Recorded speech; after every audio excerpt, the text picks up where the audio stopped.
So guys, I'm here again. Gawa tayo ng dessert or lunch or basta. Para sa amin, ano to, parang hard na to na macaroni salad. So, ito yung macaroni natin na kakatapos lang. So, first time kong gumagamit ng ganito na butter siya with garlic flavor, and then yung spam natin, yun yung pangsahog natin, at saka yung mayonnaise, ito nga mayonnaise at pickles. So ito nga pickles yung natin. So ito lang tatlo niya, tapos may lagyan ko ng Eden cheese mamaya na. So ito lang muna yung natin. So mamaya ko na ito gagawin kasi kain muna ako. So see you later. So I'm back.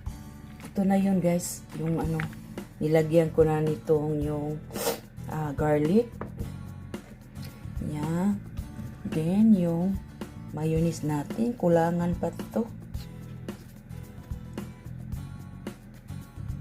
Bakit ang hina niya? Parang ayaw magpapisil eh. Mas masarap marami para siya.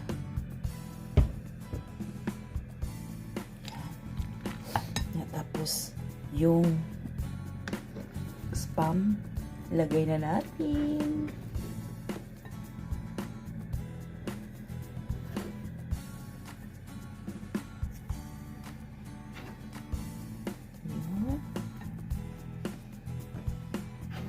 Masarap to.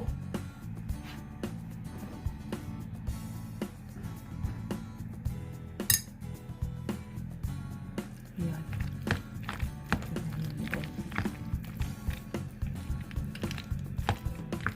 Ano siya? Yung kunti pa. Kulangan pa ng mayonnaise. So, it's perfect yung pagbili ko ng mayonnaise. Masarap to siya. Extra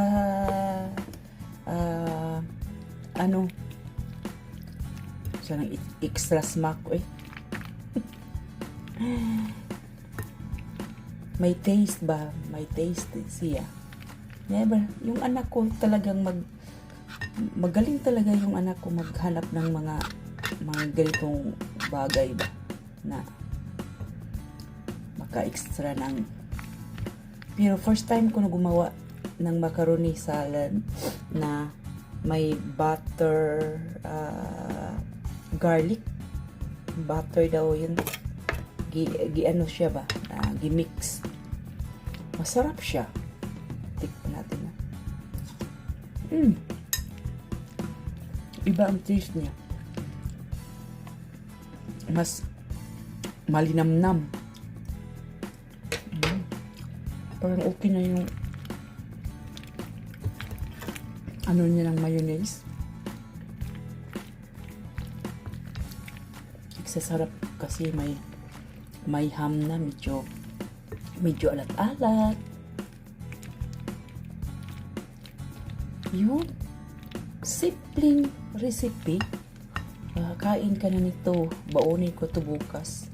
Kaya ito yung ko pang lunch. Diba? Basta magtiyaga, may nilaga.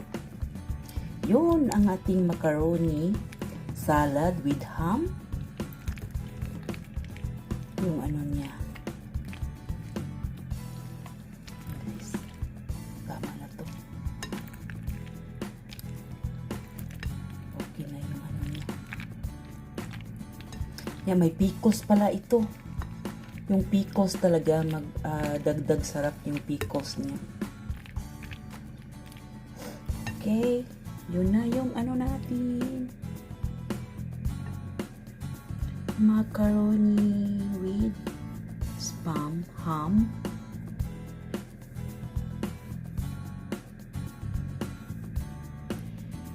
perfect.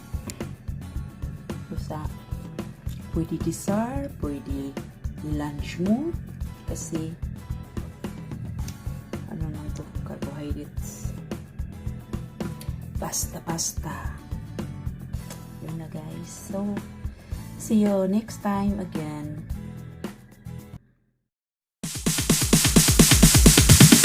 Sorry, it's DJ.